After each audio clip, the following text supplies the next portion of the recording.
Hey everyone, in today's video, I'm going to be going over the top 10 Ashes of War in Elden Ring. And before I get into it, I'm not going to be mentioning the ones on special weapons, because those are in a completely different league of their own. It would basically turn into a top 10 weapons video, which I already made. And I'd also like to give a big thanks to the sponsors of today's video, damnmods.com. They'll get tons of runes for you, just allowing you to max out your character extremely quickly without having to put in vigorous amounts of hours getting them yourself, because we all know how tedious that can be. They work on all platforms, PlayStation, Xbox, and PC. They're also trusted by thousands of users on Trustpilot with a 5-star rating and over 6 years of experience. Links will be in the description down below. You can also use the code DIVINE for up to $100 off on your purchases.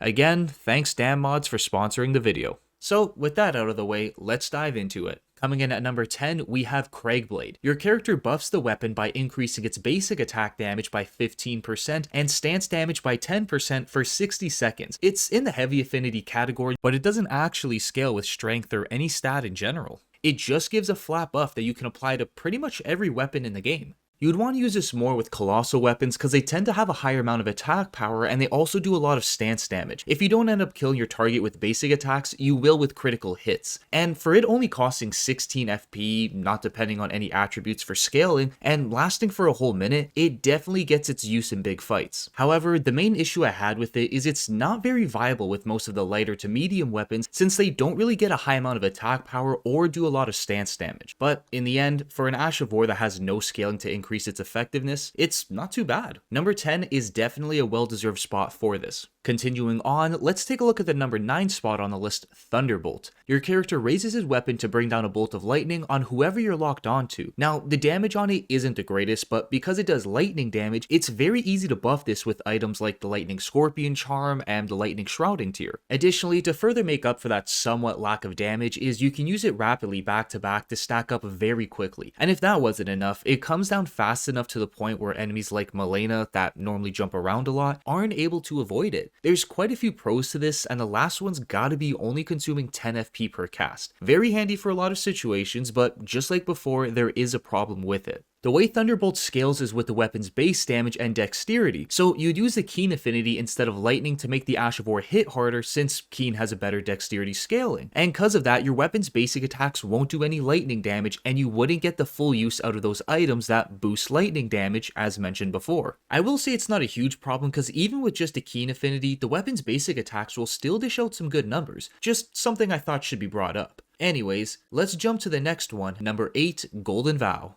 Your character buffs everyone nearby with an 11.5% damage increase and 7.5% increased protection for 45 seconds. So this is really good to pair with strength, dex, arcane, and even mage builds because it doesn't have any kind of scaling at all, just like the Ash of War Craigblade. The best way to use this is to toss it on the lightest weapon you have, like a dagger, and activate it right before any kind of big fight or challenging enemy. It doesn't matter what the weapon's level is or how much base damage it has, the only thing you need is the bare minimum stats required to wield that weapon to activate the Ash of War, and daggers in the game have some of the lowest stat requirements out there. There's no question about this being a good addition to most setups, but that's about it. It's not something you'd use by itself or even repeatedly cast during boss fights because it also costs 40 FP, which is quite a bit for something that doesn't give a huge damage and protection buff, but the fact that it doesn't require much to use makes up for that. Next up, we got number 7, Royal Knight's Resolve. Your character buffs the weapon, making the next attack do 80% increased damage, and it lasts for 10 seconds before wearing off. This Ash of War pairs extremely well with every weapon in the game, even daggers. It gives you so much burst damage with just one attack, you can jump in and out of fights really quickly and still blow up health bars. The reason this actually works with daggers is because they have the highest critical hit multiplier, and if you add Royal Knight's Resolve into a crit shot, you get massive amounts of damage. Also, it's exactly like Golden Vow and Craigblade. There's no scaling at all and you will always get a flat damage boost no matter what. Lastly, with it costing 15 FP per use, which I think is a really fair amount, not too much but not too little, this is a great Ash of War all around, and seeing it rank so low feels off, but when you see the ones higher up, you'll understand. Like number 6 on the list, Bloodhound's Step. Your character dashes around in any direction you choose, covering a lot of ground quickly. This has got to be the most used Ash of War, surely in PvP at the very least. It's pretty helpful for bosses that have hard attacks to dodge, or any monster really. Especially with it only costing 5 FP, you can spam this easily to escape any situation.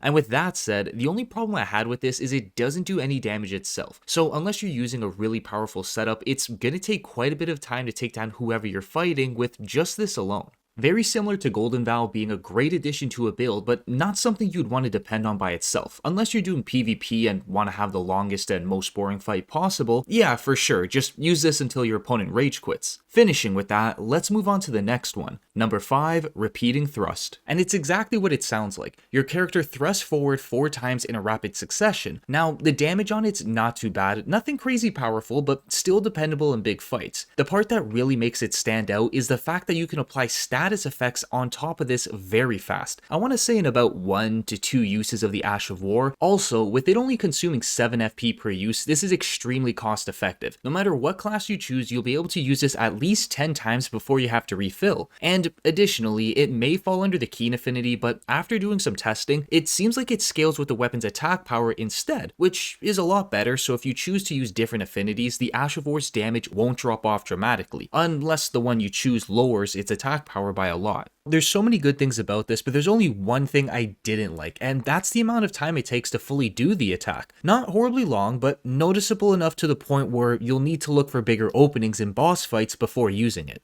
I think it's a great Ash of War that a lot of people overlook for not only its damage, but utility. And the same can be said for the next one on the list, number 4, Square Off. Your character enters into a stance to do one of 2 attacks. If you do the heavy input, he takes a few steps and thrusts forward. However, if you do the light input, he just slashes upwards, and there's actually a pretty big difference between the two, aside from the heavy one doing more damage. The light input may do less, but it's used to break through shields with barely any problems. Usually you can completely drain someone's stamina with 1 to 2 uses and then get off a critical hit. The light attack is more utility rather than damage, but that's okay because a heavy attack can cover that area really nicely. Not only does it do more physical damage, but it also does 40 stance damage, and with most of the bosses in the game having around 80 to 120 poise, in 2 to 3 uses you can get off a critical hit to melt them quickly. On top of that, it's easy to spam, doesn't take too long to recover from it, and with the light and heavy inputs only consuming 6 and 8 FP, making this very cost effective, it's such a good Ash of War for any fight you come up against. Not saying there's nothing wrong with it, because there definitely is. Firstly, this can only be placed on straight swords, which is a blessing and a curse, because straight swords are not known for being the strongest weapons out there, but this does help them out a ton. And secondly, it scales with quality, which is like a 50-50 split between dex and strength, possibly one of the worst affinities in the game, because you have to level up 2 separate stats to make it more functional.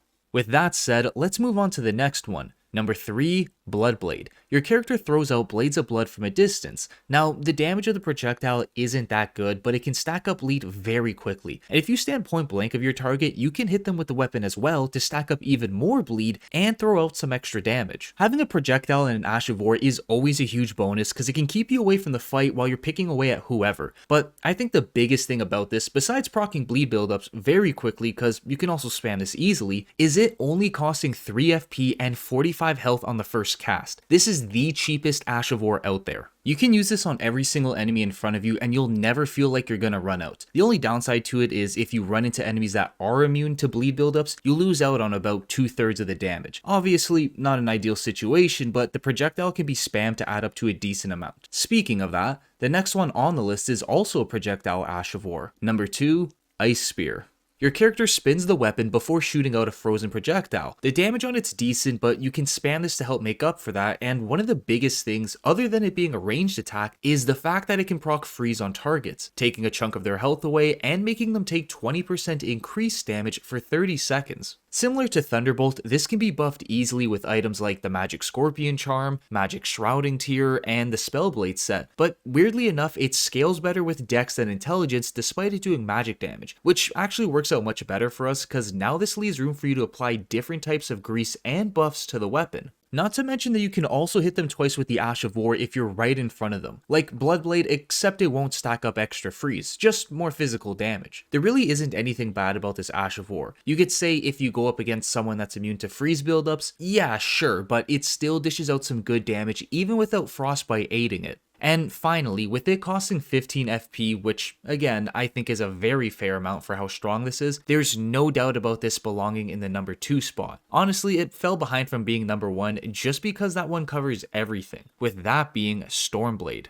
Your character swings the sword in a downwards motion, sending out a blast of air, and like before, what makes this really good is you can hit them with the blade for more damage and proc status effects as well. It's basically a 3-in-1, getting a ranged attack, extra damage up close, and being able to place whatever status effect you want, cause you can spam this Ash of War somewhat fast. I'm not able to show the best example of that in this fight against Radagon, cause he's either completely immune or heavily resistant to all of the effects in the game. If you don't want to take my word for it, there's quite a few videos out there of people making builds centered around this one Ash of War. It is that good. Normally you'd want to pair this with a weapon that already comes with a small amount of bleed buildup or any status effect, and then toss on some grease or an incantation to increase it further. The reason we can get away with this is because Stormblade unfortunately scales with quality again. Not the best, but at least we can still apply buffs to the weapon. And with it only costing 10 FP, this is an Ash of War you can take with you through the entire game and more. Ending with that, if you guys enjoyed the video, be sure to check out some of my other ones, and as usual, thanks for watching everyone.